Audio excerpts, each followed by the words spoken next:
నమస్తే. శ్రీ గురుభ్యో నమః. శ్రీమాత్రే నమః.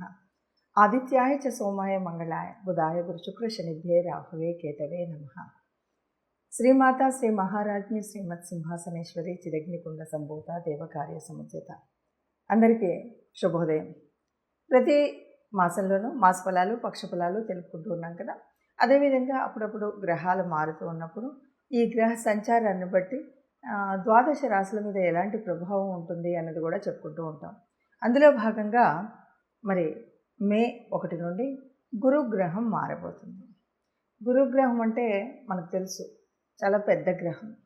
ఈ పెద్ద గ్రహం ఒక రాశి నుండి ఇంకొక రాశికి మారాలి అంటే దాదాపు 1 సంవత్సర కాలం మీద కొన్ని రోజులు పడుతుంది. ఈ సంవత్సర కాలం కూడా గురువు మారిన తర్వాత ఫలితాలు వేరుగా ఉంటాయి. ఎందుకు అంటే గురుగ్రహం అత్యంత శుభగ్రహం అని చెప్తాం. గురువు యొక్క దృష్టి ఉన్నట్టయితే గురువు యొక్క స్థితిని బట్టి దాదాపు అనేక రకాలైన కష్టాలు నష్టాలు పోయి సుఖాలను ఇస్తుంది.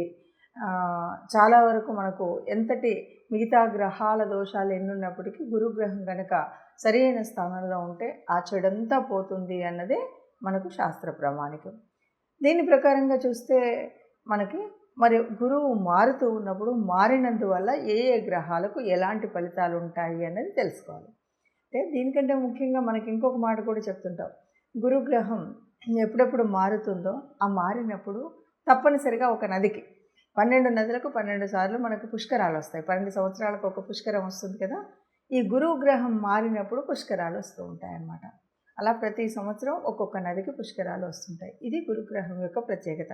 అంతేకాదు అనేక వేల చెడులు నష్టాలు కష్టాలు ఉన్నటువంటి వాటిని ఒక్క గురు దృష్టి ఉన్నట్టయితే ఇవన్నీ కూడా పొడగొడుతుంది అన్నటువంటిదే మనకు తెలిసిన విషయం. మరి ఇప్పుడు ద్వాదశ రాశుల వారికి ఎట్లా ఉందో చూద్దాం. తదుపరి రాశి సింహరాశి. సింహరాశి వారికి మరి దశమంలో గురువు ఉన్నాడు.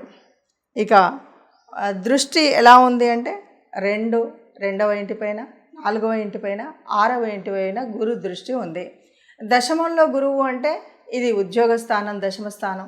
ఉద్యోగ స్థానం మీద గురు దృష్టి ఉన్నప్పుడు చక్కటి ఉద్యోగంలో ఉన్నతి ఉంటుంది. ఉద్యోగంలో మీరు ఏది చేయాలన్నా కూడా చక్కగా సత్ఫలితాలను ఇచ్చేటువంటి అవకాశం ఉంటుంది. ఉన్నతి సాధించేటువంటి అవకాశం ఉంది. ఉన్నతాధికారులతో చక్కటి పేరు ప్రఖ్యాతులు తెచ్చుకునేటువంటి పరిస్థితి ఉంది. అలాగే మనం చెప్పేటువంటి మన కింద ఉన్నటువంటి వారు వినేటువంటిది అంటే ఉద్యోగ స్థానంలో చక్కగా ఉంటుంది. అంతేకాకుండా కొత్తగా ఇంతవరకు ఉద్యోగాలు లేనటువంటి వారు ఎవరు ప్రయత్నించినా చక్కగా ఉద్యోగ అవకాశాలను పొందేటువంటి పరిస్థితి ఈ సంవత్సర కాలం గురువు యొక్క స్థితి మూలంగా దొరుకుతుంది. అంతేకాకుండా 2 అంటే ఇది వాక్స్థానం. మనం మాట్లాడేటువంటి మాటలను బట్టి అంటే మనం ఎవరితో మాట్లాడినా సమాజంలో మనం మాట్లాడేటువంటి మాటకు ఒక విలువ ఉంటుంది. ఇది ధనస్థానం, ధనానికి ఇబ్బంది లేకుండా ఉంటుంది. ఒకవైపు ఉద్యోగం మీద దృష్టి ఉంది కనుక ఉద్యోగంలో ఉండేటువంటి వాటి వల్ల ధనం మీద కూడా మనకు ఆర్థిక వ్యవస్థలో ఏ రకమైనటువంటి ఇబ్బందులు ఏ పని చేయాలన్నా ఏది చేయాలన్నా ఆర్థిక వ్యవస్థ మీద ఎలాంటి ఇబ్బందులు లేకుండా చక్కగా ఉంటుంది. ఇక చతుర్థం కుటుంబ స్థానం మీద కూడా గురుదృష్టి ఉంది కనుక ఏ రకమైనటువంటి ఇబ్బందులు ఉండవు. ఎందుకు అంటే ఆర్థికంగా ఉన్న ఉద్యోగంగా ఉంది. ఇంకా కుటుంబంలో కూడా ఇలాగ భార్యాభర్తల మీద కానీ తల్లిదండ్రుల మధ్యలో కానీ సంతానంతో కానీ ఏ రకమైనటువంటి అది కాకుండా చక్కగా మీరు చెప్పినటువంటి మాట చెల్లుబాటు అవుతుంది. ముఖ్యంగా సింహరాశి వారికి వారి మాట చెల్లితే ఆనందంగా ఉంటుంది. ఆ ఆనందం ద్విగ్నీకృతం అవుతూ చక్కగా చేయాలనుకున్నటువంటి పనులు ఇంకా కొన్ని కొత్త పనులు చేయగలిగేటువంటి స్థితి ఉంటుంది. ఇంకా 6-1 కొద్దిగా మనకి ఇంతకు ముందు ఏదైనా అప్పులు చేసినా ఇప్పుడు ఎవరికైనా అప్పులు ఇవ్వాలన్నా ఎవరైనా కొత్త శత్రుత్వం తెచ్చుకోకుండా ఎలాగో ద్వితీయం మీద దృష్టి ఉన్నటువంటి గురువు వల్ల చక్కగానే మాట్లాడతారు. కానీ ఎప్పుడైనా ఏదైనా తొందరపాటు వల్ల ఏదైనా చేసినప్పుడు ఆ మాట వల్ల శత్రుత్వం కానీ ఇలాంటివి వచ్చేటువంటి ప్రమాదం లేకుండా చూసుకోవాలి. ఇవి కాకుండా మరి 6వ స్థానంలో మనకి ఆరోగ్యాన్ని కూడా చెప్తుంది కదా. రోగస్థానం అని కూడా అంటాం. కాబట్టి ఇక్కడ మనం ఇవన్నీ సంపాదనలో పడి కానీ పనుల వల్ల కానీ ఉద్యోగ ఒత్తిడిలో కానీ వీటన్నిటి వల్ల మనం ఆహారాన్ని నిద్రను కొద్దిగా ఇబ్బంది కలిగించుకున్నట్టయితే అనారోగ్యం వచ్చేటువంటి సూచికలు ఉన్నాయి. ఇలాంటి అనారోగ్యం రాకుండా చూసుకున్నట్టయితే బాగుంటుంది. అనారోగ్యం వచ్చినా మనం ఏదైనా రెమెడీలు ఉంటాయి కనుక వాటిని చేసుకుంటే మంచిది. లేదు అంటే కొద్దిగా మనం జాగ్రత్త ఆహార వ్యవహారాలలో కొద్దిగా తగు జాగ్రత్త తీసుకున్నట్టయితే ఈ సంవత్సర కాలం శుభంగా ఉంటుంది సింహరాశి వారికి అని చెప్పొచ్చు. మనకందరికీ తెలిసిందే గురుగ్రహం అంటే పెద్ద గ్రహం. రాశి కాలం ఒక రాశి నుండి ఇంకొక రాశి మారడానికి సంవత్సరం మీద ఇంకా కొన్ని రోజులు పట్టేటువంటి గ్రహం ఏది ఉంది అంటే గురుగ్రహం. అన్నిట్లోకి శుభగ్రహం ఏది అంటే గురుగ్రహం. ఎన్నో పాపాలని హరించగలిగినటువంటి గ్రహం గురుగ్రహం.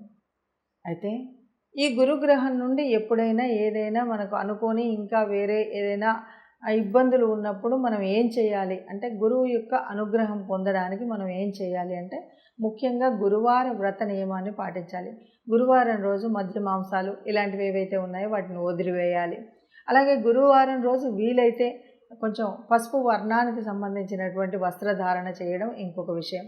గురువారం రోజు మనకు అంటే కేవలం దత్తాత్రేయ స్వామి ఇలా మనం దేవాలయాలకు గురువులకు సంబంధించినటువంటి ఆలయాలకు వెళ్ళడమే కాదు, మనకు సంబంధించినటువంటి గురువులు ఎవరున్నా కూడా వారిని సత్కరించడము, వారికి సేవ చేయడం, సత్కరించడం కంటే ముఖ్యంగా సేవ చేయడం అన్నది చాలా ముఖ్యం.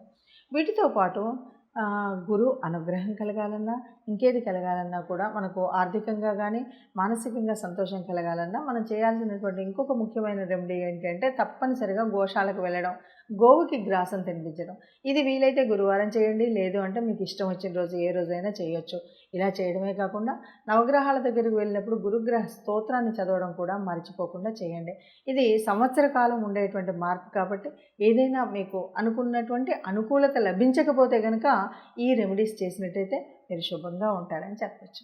మరి గురుగ్రహ మార్పు వల్ల ఒక్కొక్క రాశికి ఎలా ఉంది అంటే, దాదాపుగా అందరికీ బాగానే ఉంటుంది.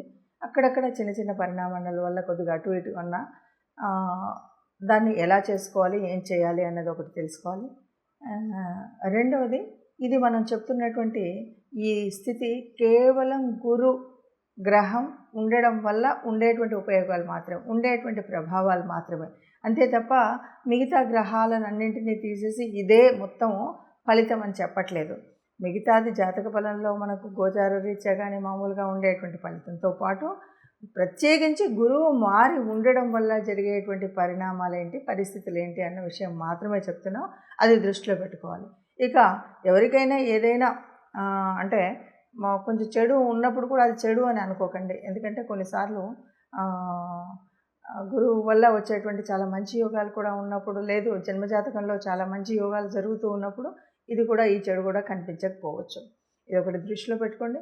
ఇక ఎక్కడైనా ఎవరికైనా సరిగ్గా లేదు అంటే ఏం చేయాలి అంటే, ముఖ్యంగా గురువార వ్రతం. గురువు అంటే గురుతుల్యులు అయినటువంటి గురువులు అయినటువంటి దత్తాత్రేయులకు దత్తాత్రేయ స్వామి ఆలయానికి వెళ్ళడం, రాఘవేంద్ర స్వామి ఆలయానికి వెళ్ళడం, అక్కడ పూజలు చేయించడం. ఆ రోజు ప్రత్యేకించి మనం పసుపు రంగుకు సంబంధించినటువంటి వస్త్రాలను మనం ధరించడం. ఇంతేకాదు శనగపప్పుతో చేసినటువంటిది కానీ, శనగపప్పు కానీ ఎవరికైనా దానం చేయడం. ఇవన్నీ మనం ఎందుకు చేయాలి అంటే, దీనివల్ల మనకి గురువు యొక్క ప్రభావం ఏదైతే ఉందో అది మంచి ఫలితాన్ని ఇస్తుంది. అంతేకాకుండా ఎవరైనా సాధు సంతులు, గురుతుల్యులు, గురువులు, ఋషితుల్యులు అయినటువంటి కొందరు మహానుభావులు మనలోనే సమాజంలోనే ఉంటారు. అలాంటి వారికి ఏదో మనం వెళ్ళి వారికి నమస్కరించడం, లేకపోతే వారికి సేవ చేయడం, ఇలాంటిది ఏది చేసినా సరే గురుగ్రహం వల్ల వచ్చినటువంటి దోషాలన్నీ తొలగిపోయి మనం ఆనందంగా సుఖంగా ఉంటాం. ఆనందంగా సుఖంగా అందరూ ఉండాలన్నదే మన కాంక్ష. సర్వే జనా సుఖినో భవంతు. అందరూ ఆనందంగా ఉండాలి, అందులో మనం ఉండాలి. నమస్తే.